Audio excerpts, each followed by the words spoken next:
Welcome back to Have You Met Her Yet? Today I have Ruby Gillett with us. So Ruby, thank you so much for joining me. Hi, thanks for having me. You're welcome. So I would love it if you can share a little bit more about yourself, what you do, how you came to where you are currently in your career. Yeah, for sure. Right now I am pretty much working full time doing film and television and also influencing. Um, the majority of the stuff that I do is through Instagram, and I started out doing YouTube. So I'll give you a bit of a backstory. I Yeah. grew up acting. My parents are both actors, and I'm from Toronto. So I grew up acting in film and television ever since I was a kid. And then I moved out west to Vancouver to pursue film and TV. And I kind of fell into YouTube because I was sick of waiting around for people to give me acting jobs, and I kind of just wanted to create my own content. Yep. So I started doing YouTube just for fun. I was doing makeup tutorials and like fashion hauls and stuff like that because it was easy. Um, and then through that, I kind of was like, okay, well, I need to build my online brand a bit more. I'm going to start doing Instagram. And I met a girl that did it full time, and so I took her out for coffee, and she kind of like showed me the ropes. And yeah, now I do Instagram full time, and I kind of am getting back into YouTube. I think it's just I had to take a break from it because it is a lot of work. Definitely. Um, yeah, and so yeah, that's kind of how I got here. Very cool. So speaking of being an influencer and having a YouTube channel, Mhm. are you self-taught? Did you take any courses? Like, how did you kind of I get the knowledge and experience doing all of that? Yeah, I didn't I've never taken any courses. I don't have a degree. After high school, I just went to theater school for 1 year. Um, and that was like 10 years ago. So I've always just kind of been self-taught in terms of social media. With acting, obviously my parents like helped me out huge, but in terms of social media, YouTube, I was kind of just on my own. I was just watching the people that I really liked, and a lot of influencers that I liked would have like how I got started, like what copyright free music to use and stuff like that. So I just kind of taught myself. And then in terms of Instagram, yeah, I think I just always posted what I really liked. And then through that, it was kind of just trial and error. Like having friends in the industry definitely really helped because you can kind of bounce ideas off of each other. But I kind of just, yeah, it was trial and error. Yeah, yeah, yeah. Mhm. So before you started, did you always know that fashion was going to kind of be your main thing, or how did you fall into being? Because you're pretty much known for being a fashion influencer at the moment, Yeah. right? Yep. Yeah, so I had no idea actually. I think it's just when you don't have a lot of money and you're not being paid to do that, you kind of just do what you know. And I've never considered myself like hugely into fashion. I feel like I have a kind of unique style, and so um yeah, I've always really enjoyed makeup, never professionally. So YouTube started out makeup, and then Instagram has been mostly fashion just because yeah, that's just what's been fun for me and easy. And but ideally I would like to be more lifestyle. So I love going out for food, and I love finding like fun things to do around the city. And a lot of the times people message me and ask me like, "Hey, I'm moving to Vancouver. Where are like some good cafes or good places to eat?" So that's eventually I think what I want to do, as well as travel. Yeah. But obviously that takes like a bit more money and a bit more planning and better equipment and stuff. So I want to do it right. Yeah. Yeah. Yeah. Very, very cool. Um, so do you currently have, or did you, before you started, have any influencers who you admire, who you kind of wanted to have the same sort of similar path or career as them? Yeah, I think it's funny because all the people that I started out really admiring, and I still do, I think they're so different to me, but I just really like them as people, and I think that watching their journey, they always talk about it's not about followers, it's just about building a community. Right. And because if you just have followers, then those followers are going to come and go, but if you build a community, then people actually care. So the Right. original people that I started watching, I think the first person I started watching on YouTube was Ashley Brooke. She lives in Okay. New York, and she's kind of like a fashion, um, she does a bit of lifestyle and like home decor, but she was mostly fashion. And uh she does a lot of like business wear for cheap. So she's my age. She's almost, I think she is almost 30, or maybe she is 30. But so it's a lot of like how to build trends for kind of like an older like work environment instead of, more fast fashion. So I started watching her, and then I also really like Tess Christine. She also lives in New York. I think she lives in Brooklyn. And also Alex Chantamo, who's Canadian. She's from Montreal. So yeah, Awesome. yeah. Very, very cool. How did you get your first, I guess, paid client? Do you have like a story, or maybe it's not your first, but do you have one that kind of just like really resonates you and like reminds you of where you started? Yeah. It was crazy because the first ever campaign that I did was actually through L'Oreal, and Yep. they reached out to me and they wanted me to dye my hair. And so Oh, yeah.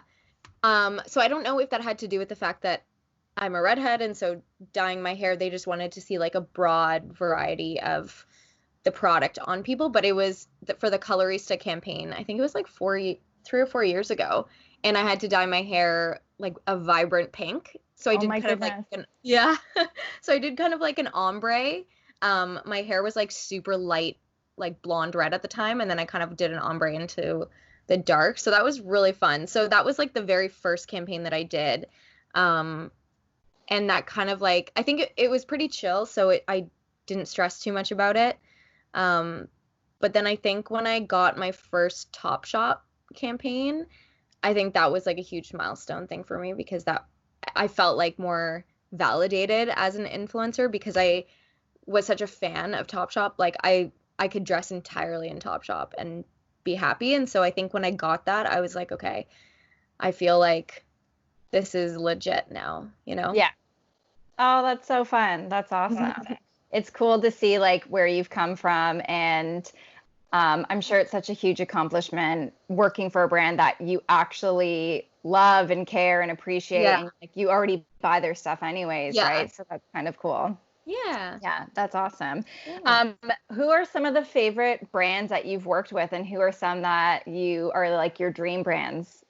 Yeah. So I think my dream brand, I mean, Topshop's obviously one of them. I have always wanted to work with Revolve. I think Revolve is one of Oh, those yep. like, yeah, it's kind of one of those things where you're like, okay, that's what everybody starts off. If you're like fashion and beauty, that's what everybody starts off wanting. And so I have a couple of friends now who have gotten it. I don't think I'm at the career point to get it yet, but I do feel close to it. Um, but so I think that's definitely like always been the end goal. It was really, really cool for me to start working with Nasty Gal and Pretty Little Thing, Mm-hmm. because I'm a huge fan of their clothes anyways. And it's same with Topshop. I was spending so much money on their site. And I think going to LA and going to both of their showrooms, that was really like surreal for me, because I'd seen so many girls that I look up to go to LA, go to their showrooms. And that's kind of like a cool blogger thing that you don't think is ever going to happen to you really until Yeah. it does, and you're like, oh, that was really surreal, that was really cool. So yeah. Yeah, and it like actually happened for you. That's Yeah. really, really cool. Yeah. What makes you passionate about being an influencer? I think what makes me passionate about it is kind of also what discourages me sometimes, but I really love the creative side of it. Like, I think a lot of people just think that being an influencer, I hate the name influencer just because I feel like people get the wrong idea Yeah, of it. yeah. Um, but I think what it is like I said, like building a community of people who you connect with. So it's not just about posting the same photo, the same location, like, just with different outfits all the time just to get free stuff. Like, it's not just about getting likes or getting a certain amount of followers. That's why they took it away, right? I think it's just Right, right. yeah. I think it's about like people actually connecting, and I think a lot of people lose track of that. So I think the way for me to stay motivated is to constantly be pushing myself creatively. And if I feel like I'm getting bored with my content or what I'm shooting, I have always been really good at just switching it and obviously staying true to myself, but just kind of trying something. If I don't like a certain filter, if I don't like what I'm shooting, then I'll switch it back. And yeah, I've been really inspired by people who kind of push boundaries a little bit and don't just follow what works. Yeah, definitely. I would say one of the things I definitely admire about your account and what you post is the messaging that you have and the captions that you have. I mean, there's been some times that I've noticed that you've talked about really personal stuff and mental health and different things that you've been through. So I definitely think that's important, especially with social media. I mean, social media is an easy way to go down a dark rabbit hole of emotions. So what strategies do you have to kind of make sure that you're keeping focused, you're not letting the clutter and the trolls kind of get you down? I think I have a bit of an advantage just because I grew up in the acting industry and my parents were both actors. So I don't think I've ever really looked at those type of jobs as being like romanticized. Like, I don't think I've looked at it and been like, oh, that seems like such a romantic idea of like, I don't want to be famous. I know, and it's weird because you're like, well, you're an influencer, like you obviously want a bit of like notoriety, but I think for me, I've always just had like a really realistic goal of like what that is, and I've been able to separate that from me as a person. And so one thing that my dad always told me growing up in the industry, the acting industry, he'd always just say, take the emotion out of it. Like, in terms of the business side, obviously the whole art side is emotion, but he means like in terms of the business side, like you just have to take the emotions out of it, treat it like a business. Like anything else, it's a job, but when you're not working, you also have to balance it. So I think a lot of my friends, when I first started doing it, they were like a little scared because I thought that I was always going to be on my phone or videoing them and stuff, but I'm actually when I hang out with my friends, I'm actually not on my phone at all. Sometimes I'll even like leave it in my bag and just not check it. And I think that's because I think of social media, even though it is personal, it is my life, I do think of it as a business, and I choose what to share and what not to share and when to have my off times. So sometimes if I'm feeling like I need to take a couple days off, I'll just post that and take a couple days off and not feel bad about it. So I think that's why I've always kind of had a healthy relationship with it, because I know when to shut off and when to stop, and then I also know when to share and like be vulnerable, and I choose that. And so I think when I'm looking at other people's accounts as well, I can kind of have that outside perspective of like, this is what they're choosing to share with us. It doesn't mean that this is reality. This is a highlight reel, you know? So yeah, I've found that it's actually been a really healthy experience for me. Like, I have a healthy relationship with social media, but I totally understand people who don't. And I feel like if it's something that makes you feel bad about yourself, you shouldn't be on it. Absolutely. I personally have had that kind of same relationship where it's been like an up and down roller coaster where I'm absolutely loving it, and then I'm hating it, I'm deleting it, I'm adding it again. But I do think it's important to realize those moments, when to shut off, when to not share, when to, just not have that highlight reel going. And like you said, share, oh, I'm not going to be on here, like this is something that you're not going to feel bad about. So I do think that's something that it's important to have those boundaries set for yourself. Yeah, totally. What would you say is, I guess, the biggest lesson that you've learned from being an influencer? For me, the biggest lesson, it's kind of weird because I think originally when people start, they're like, oh, I need to learn not to care what people think. And I think probably growing up in the acting industry, I stopped caring about what people think a long time ago, in terms of like superficial things, obviously. And I'm not really concerned. I really like who I am, so I'm not really concerned if, I don't have that many followers, and it's like not everyone's going to like you. So Yeah. I think that I've always had a clear head with, but I think for me, in terms of like being in Vancouver, it's really small and it can kind of be cliquey. And I think for me, I learned that it's like, you don't have to be friends with everyone. Obviously, you don't want to have enemies, but it is nice to go to an event and have people that you know there. You know what I mean? Like, I've seen you at events, and it's nice because you're like, okay, at least I know like one person. Yeah, of course. But I think in terms of like fitting into the like group, I think it's okay to kind of feel like an outsider and kind of do your own thing sometimes. Yep. And I think I had a really rough experience in high school, especially with girls, and I felt kind of like isolated. And I think when things like that happen a little bit, I get triggered. And so I'm like, oh, I just want like to be in with everybody and like be friends with everybody, Yeah. And you kind of just have to realize that like sometimes just because you want to be friends with somebody and they portray a certain way online, doesn't mean that that's actually who they are, and it has nothing to do with you. It's just sometimes people have like blinders and they're like career focused, and if that makes sense. Yeah, no, absolutely.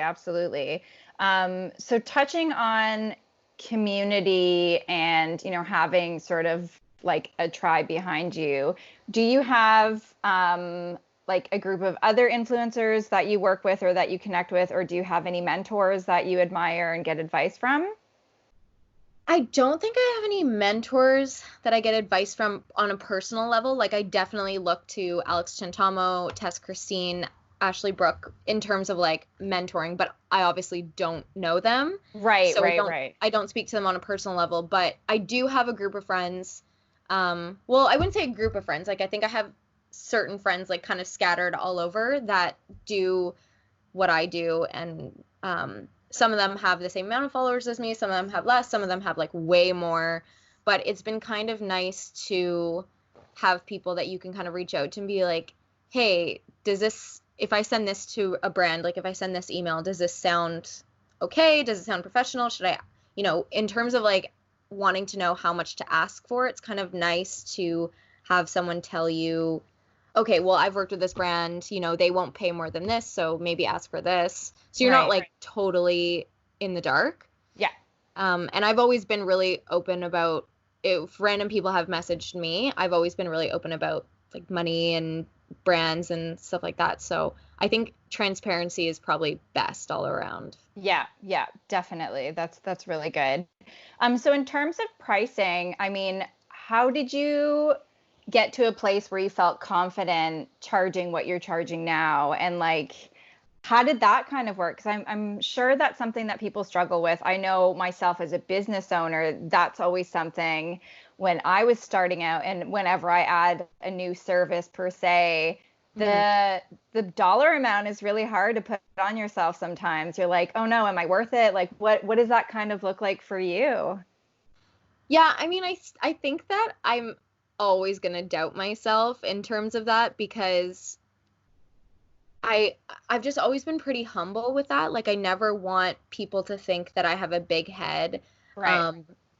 And so I think I sometimes sell myself short sometimes. Mm-hmm. And I still have those times when I'm like, oh, maybe I should just like do this for free or do this for a small amount, because like, yes, yeah. Who am I to charge that? But then you also have to think about all the people who are charging way more, and there's kind of like an industry standard, right? So I always go kind of collab by collab. Like, I do it on a collab basis. So I have like a rough estimate of what I charge, but based on how big the brand is, what they want. If it's usually in terms of clothing, I don't ask for money just because that helps me with content. And I have a really good relationship with all the people that I work with. But in terms of brands like alcohol and food, and if it's something that I wouldn't normally post, I never take collabs with people that I wouldn't actually pay for their stuff. Yep. But important. Sometimes the vibe of something doesn't really fit my social media. So like if I'm posting a drink or like alcohol or something like that, I don't normally post a lot of stuff. It's usually, like you said, fashion and beauty. Mm-hmm. So if it's going to be something super challenging for me to come up with creatively, then I will ask for a bit more.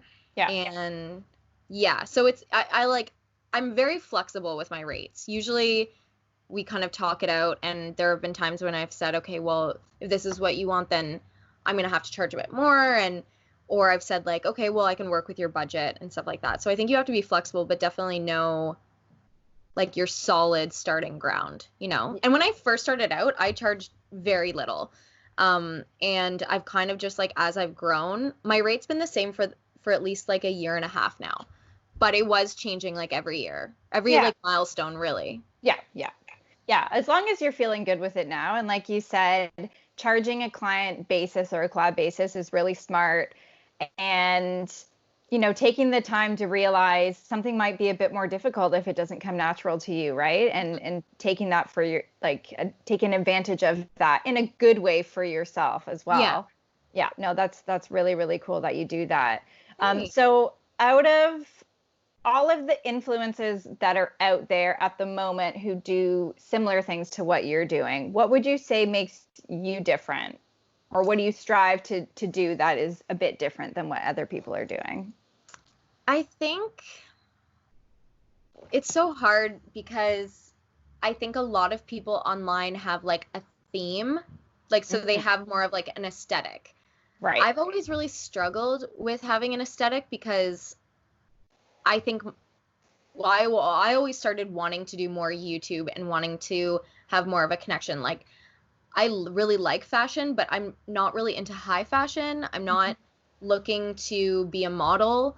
The people that I like the most are people who post about stuff like affordable fashion, things that aren't necessarily like designer, but that like normal people like you and I can actually buy. Right. So I try to stay, I mean, obviously I've invested in certain pieces, but I try and stay as affordable as possible, and then just as relatable as possible.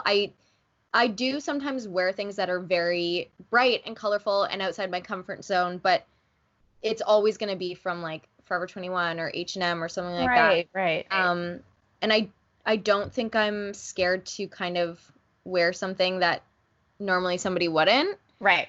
But again, it would still be more of like street style versus high fashion. Yeah. And yeah, I don't think I can fit within like an aesthetic or a theme because if I see something that I'm really inspired by, I want to take a photo of it. Yeah.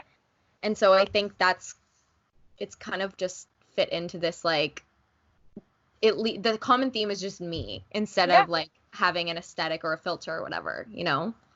I think that is a really smart way to take the pressure off. I know it's really, really hard to stick to like a theme or an aesthetic, and sometimes it's really stressful. Yeah. Like I know for myself and my business, I've tried so many different things.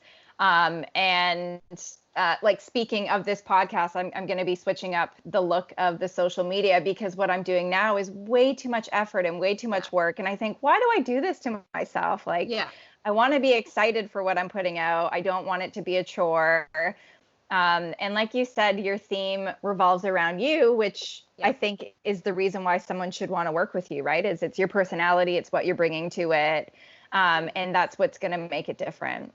Thanks. Yeah, I think that's why I want to stick more to lifestyle and kind of like adventure and travel stuff, because I think that's more me versus like standing in front of a white wall wearing something, which some people are so good at. Of course. It stresses me out doing that. No, absolutely. And you have to figure out what works for you. I mean, it's easy to, I don't want to say copy, but it's easy to, I guess, imitate someone doing something that you think is cool. But if it's going to end up being not you and make it stressful, I mean, it's kind of easier to just do something that comes natural to you. Yeah.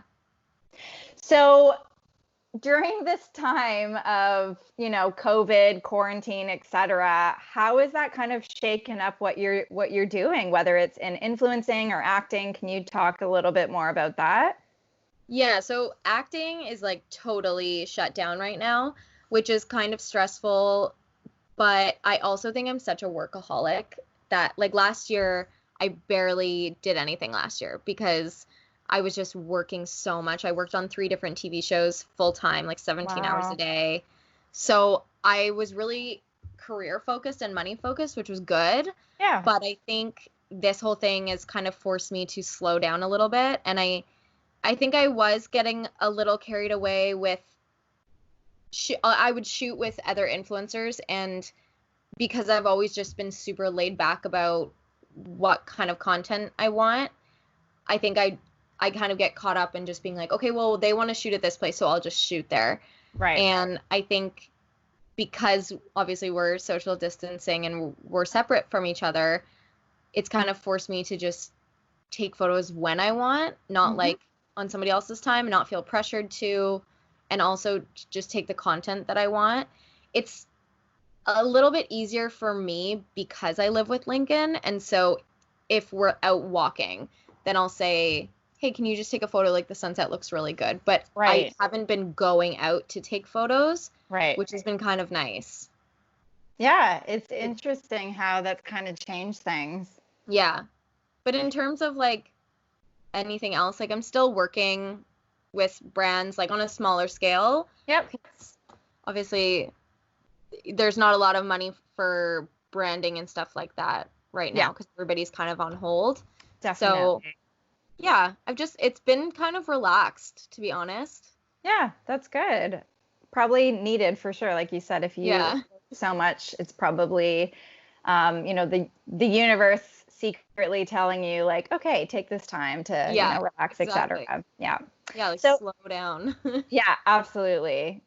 So if you weren't an influencer and you weren't an actor, what else do you think you would be doing, and why aren't you doing it?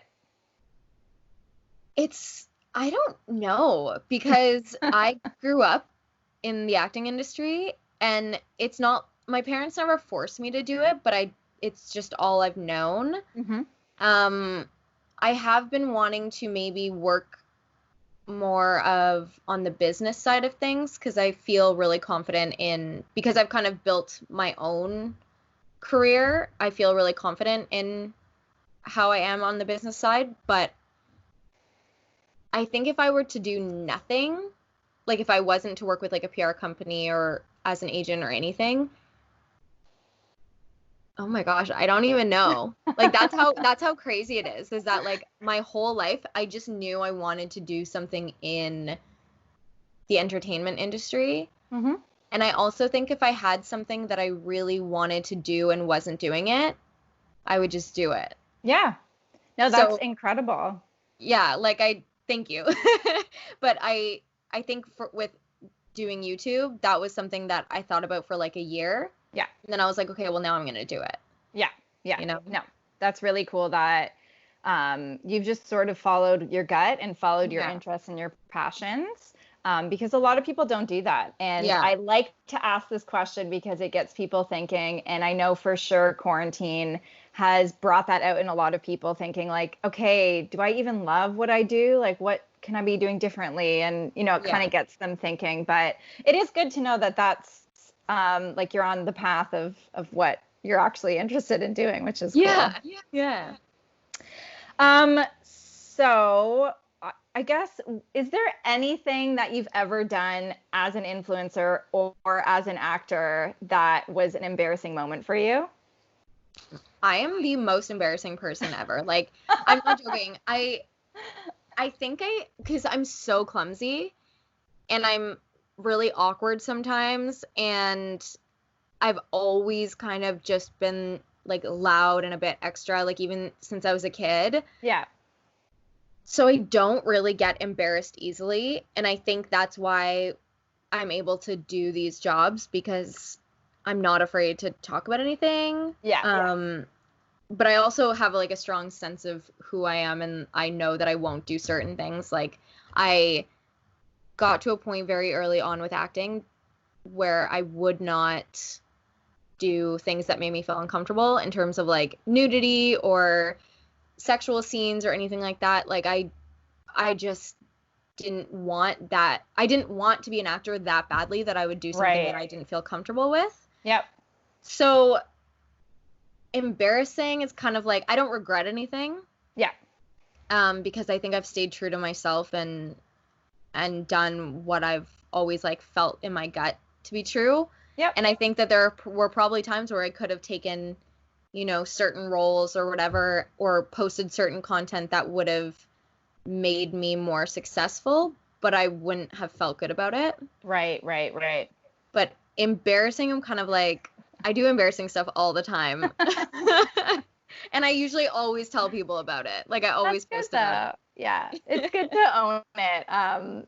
It definitely is good to own. It's also good to know what your boundaries are. Yeah. And if it's avoiding those embarrassing situations that you don't want to be a part of, I mean, that's also something that's important for you to know as well, which is really cool.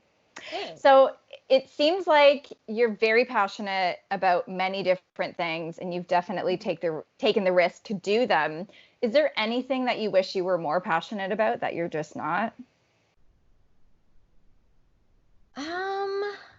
Not really.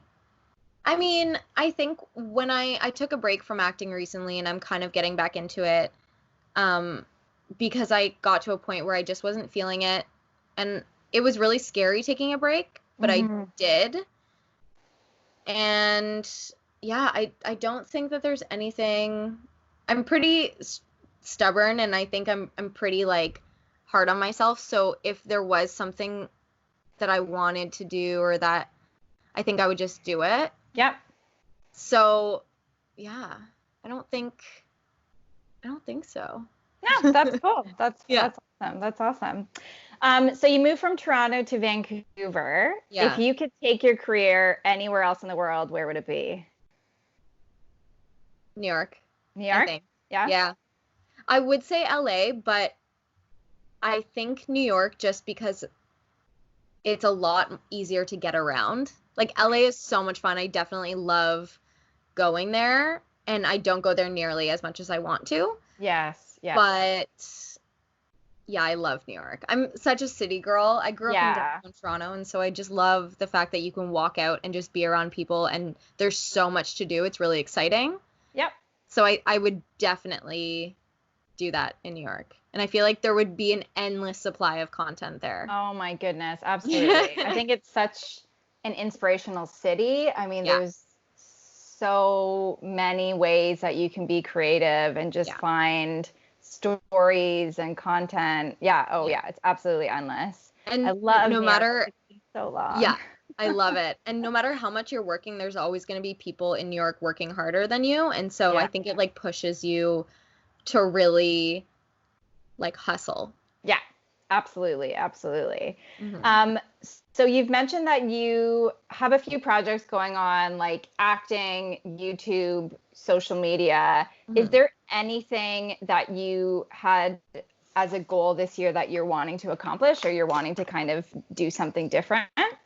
I mean, my goal was to travel and be adventurous. And so I'm kind of like, well, that's not going to happen, but that's fine. Yeah. Because I think I really did need to just slow down and reconnect to myself and be social and see friends. And so I think now a new goal, I mean, superficially, like career-wise goals, I think I'm going to try, and my friend and I were actually talking about doing a podcast or like doing something, maybe like a joint YouTube channel or something like that, where we just talk about things that we know and, funny things that have happened to us. And so that's kind of like a project that I really want to do.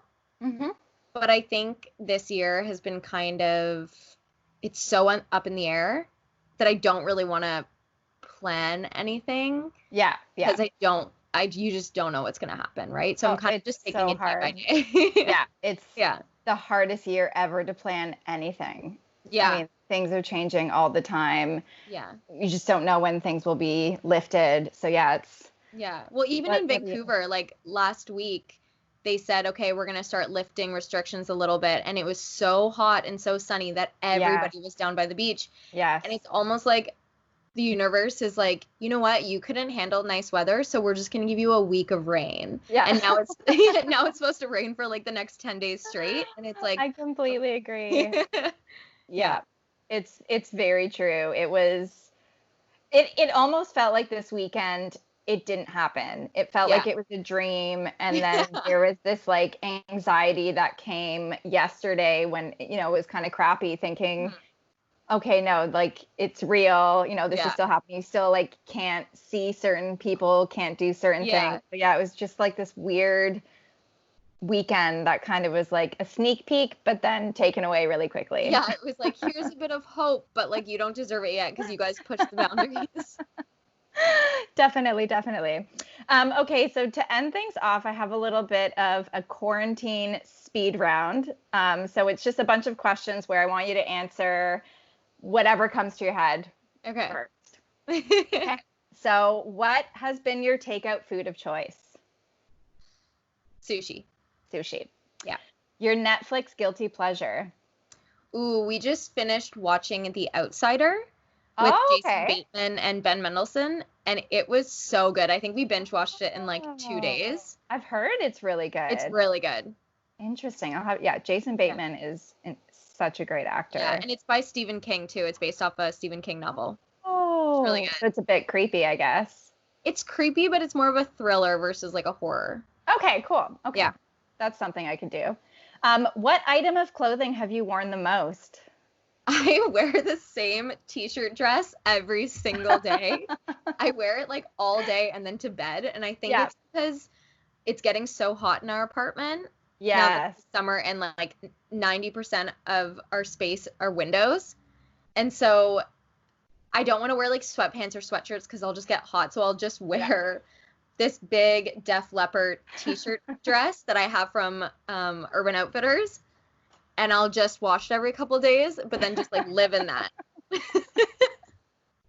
I love it because it's not tight. Yeah, it's flowy. It's like, it's still like cool and trendy, so I've just been wearing that nonstop. Yeah, I love it. What has your actual daily routine looked like? I've gone on and off with having a routine, but normally, for the most part, it's been I wake up now at like 5 a.m. I don't know why. Me too. Maybe it's because it's finally getting sunny. Yeah. I don't know what it is. I'm like, okay, driving me crazy. Now I guess I'm a super early bird. So I wake up. My best friend lives in London, England, so she's 8 hours ahead. Oh. So usually, and she's totally isolated by herself. She had just moved there. So gosh. What a time. I know. She had just moved there, and all of a sudden it's like, and now you're by yourself. Can't leave.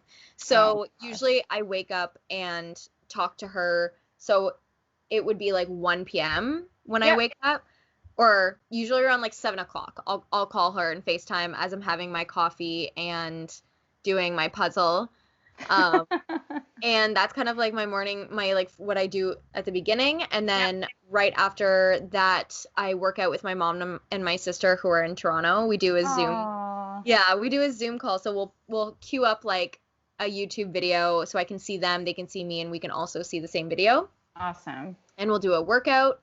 And then for the rest of the day, it'll just kind of be like hanging out. And like, if it's sunny, we'll go for a walk. Yeah. If it's not, we'll just kind of like watch TV or something like that, cook dinner. Yeah. Sundays we order in, so we've tried every Sunday to order from a local business to support local businesses. So we've been doing that. But other than that, it's just kind of like we've been doing what we feel like. And at the beginning, it was super anxious because you're just like, I can't do this every day. And now you kind of sit into it and you're like, okay, this is fine. Yeah. No, I completely agree. It's kind of a weird, you're like kind of okay with it. I was joking with someone the other day that I think a lot of us are going to come out of this like homebodies or like antisocial all of a sudden because we're so used to being out and talking to people and going to events all the time that you're just kind of going to sit back and be like, oh, well, I'm content now, which is going to be super weird. And it actually made me more social. If that's weird, because I was working so much last year that I did not have time to even like text people back. Right. And so I think I've like really reconnected with people that I haven't talked to in a long time, which has been really nice. Yes. Yeah. I've really, really enjoyed that part of this as well. Yeah. Have you done anything out of the ordinary, like create a new hobby or project? I just got rollerblades. Oh, nice. I'm like so excited. I grew up rollerblading. I used to rollerblade like every day to school. Yeah. But I didn't bring them across country when I moved. So, yeah, I finally bought them the other day and I'm like so excited. And like the traditional ones or like the hockey style? Yeah. Not the ones that are like roller skates. Okay, but, like the rollerblades that you like use for exercise, and like I don't have a bike, and so that's what I'm gonna do, which nice. I'm excited. Yeah, that's a really, really good way to exercise. Yeah. Have you read any books? Have I? I don't think so. I really want to start reading more books. I really like watching, but also reading thrillers. Yep. And so I usually ask my sister, because we have the same taste, and so I should ask her for a recommendation, because I really love reading. And it's something that I don't do enough, or I didn't do enough, and now that I have time, I'm like, instead of watching all these shows, I should just read. Yeah, absolutely. Yeah, check it out. Actually, one of my friends just mentioned that I didn't know that Bird Box actually was a book, and she said the book was incredible. Really? So that's a good thriller that I think you could look into reading. Yeah, I'll actually look into that, because I really liked that movie. Yeah, it was really good. Do you have any funny stories from FaceTimes or Zoom calls that have happened? Oh, I wish I did. I'm surprised that I don't. I mean, honestly, it's not really funny, but like my family and I play categories. Oh, yeah. So we'll just like set up a Zoom call, and my mom, my sister, and brother will be in Toronto at their place, and I'll be here with Lincoln, and we'll just play categories, and we make it work, and it's honestly so much fun. So I don't really have like a funny story, but that's just essentially like, that's like the highlight. I just love like playing games with my family because I'm so far away. Yeah. So yeah. No, it's fun. It's different too. I'm sure that's not something you did all the time, right? It's something that. Not at all. We actually, when I lived in Toronto, we used to play games as a family all the time. Right. And so I think that's something that has made me like homesick, is like not just being able to have like dinner with them or whatever. So now they've just been putting me there as they're like all having a family dinner, and I'm just like sitting there talking to them. So it's been nice. Oh, I love that. That's so cool. Where's the first place you're going to travel when we're allowed to? When it's like really, really safe, because I feel like when we're allowed to, I'm still not going to feel comfortable. Yeah. But I really want to go. I really either want to. My plan originally, when I finished working on the show that I was on for 5 months, was to go visit my friend in London. Mm-hmm. And I was going to kind of like give her some time to get settled, and then I was going to go out to London, and then we were just going to hop around Europe.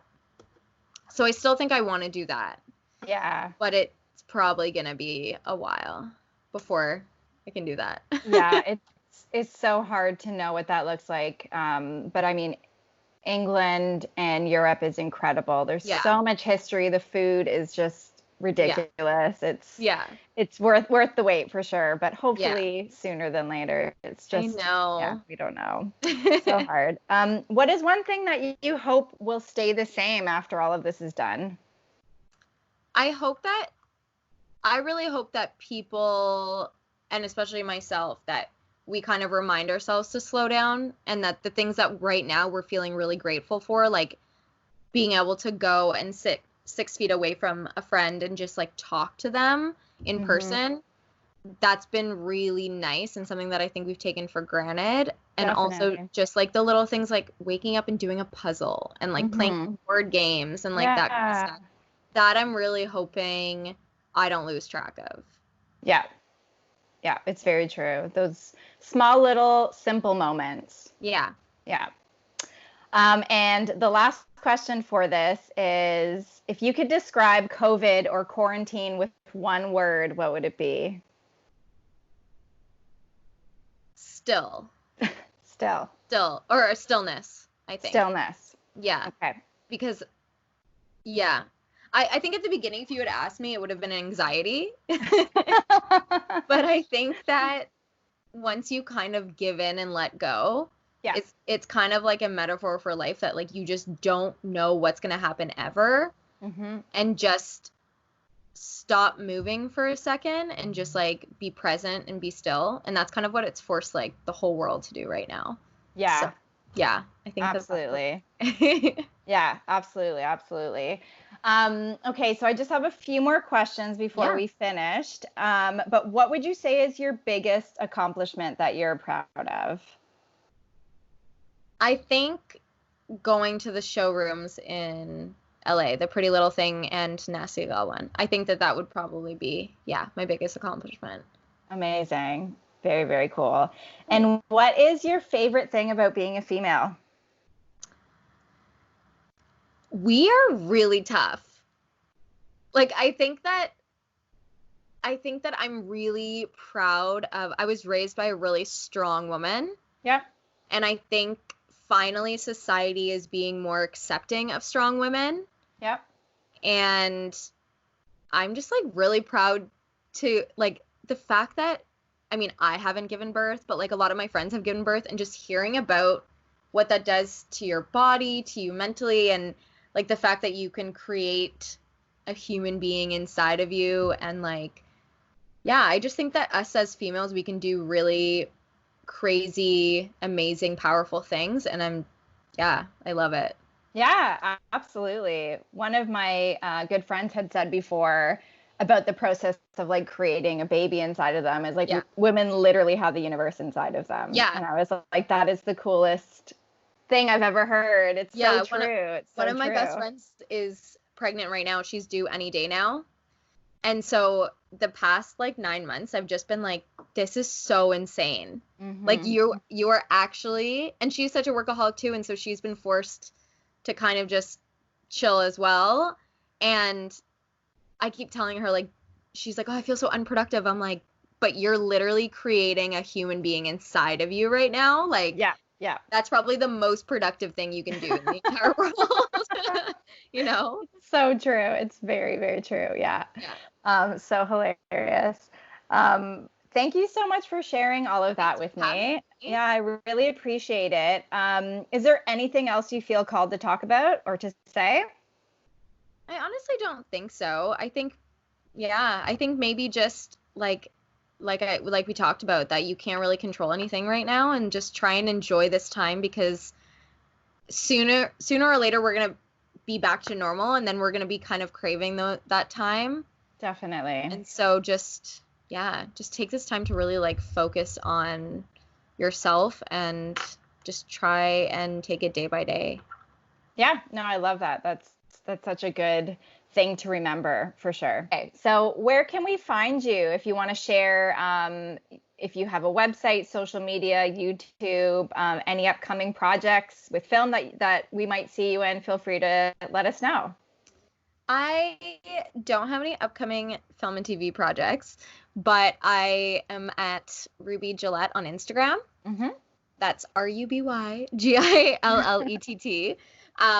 And also my YouTube is youtube.com/RubyGillett. Perfect. So, yeah.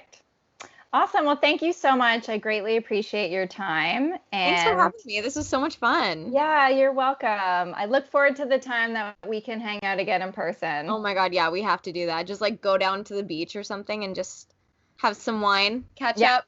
Definitely. Yeah. Okay, cool. Thank you.